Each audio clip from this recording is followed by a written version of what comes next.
Indigenous from Batchewana First Nation, a small Northern Ontario community. I'm also one of BMO's senior advisors. I work out of the Office of Inclusion as well as Talent Acquisition.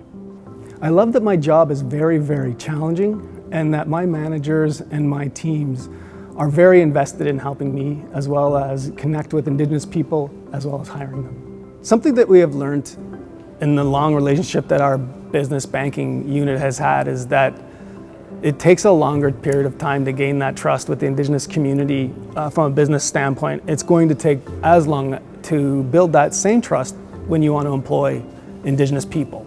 It is very important for them to see BMO walking the path of true reconciliation.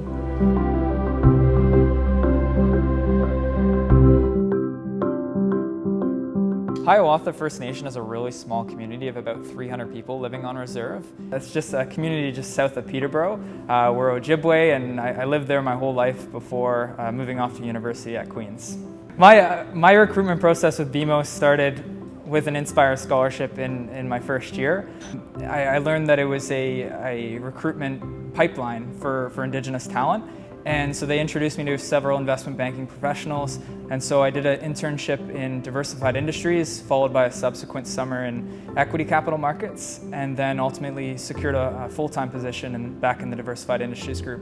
And I found that it was just a very good fit for me culturally, and the team has just been very supportive along the way.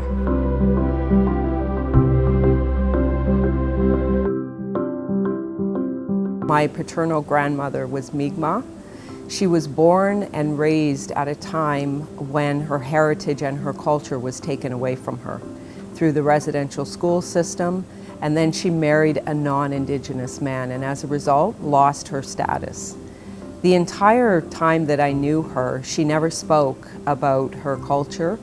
She did not have the opportunity to recognize or celebrate it with her children and her grandchildren. And I heard members of the Sharing Circle Employee Resource Group talk about their Indigenous culture and their Indigenous heritage. I updated my status to recognize myself as an employee with Indigenous heritage. I felt that I needed to do that on behalf of my grandmother, who never had the opportunity to put her hand up and call herself out as Indigenous.